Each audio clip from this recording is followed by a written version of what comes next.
بسم الله الرحمن الرحيم،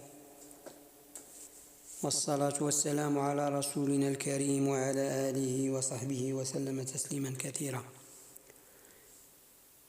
من قصص الصالحين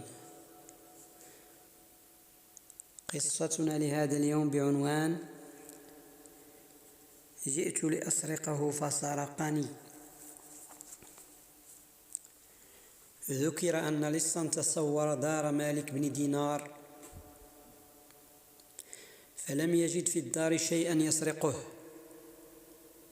فرآه وهو قائم يصلي فأوجز مالك في صلاته، ثم التفت إلى اللص وسلم عليه وقال: يا أخي، تاب الله عليك، دخلت منزلي فلم تجد ما تأخذه، ولا أدعك تخرج بغير فائدة.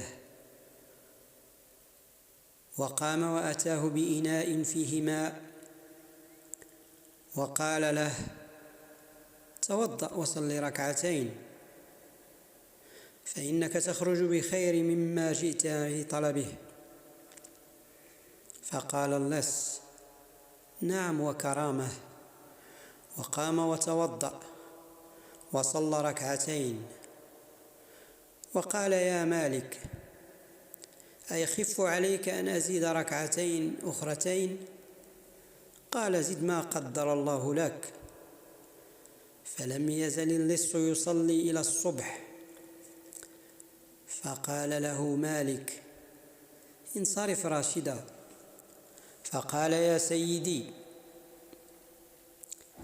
عليك أن أقيم عندك هذا اليوم، فإني قد نويت صيامه.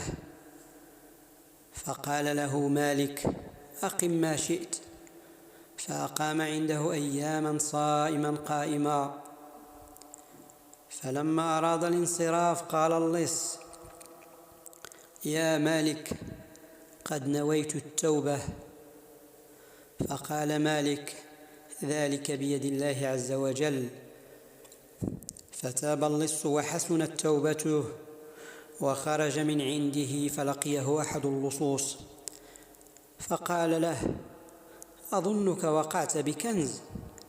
فقال: يا أخي، وقعت بمالك بن دينار، جئت لأسرقه فسرقني، وقد تبت إلى الله عز وجل، وها أنا ملازم الباب، فلا أبرح حتى أنال ما ناله الأحباب.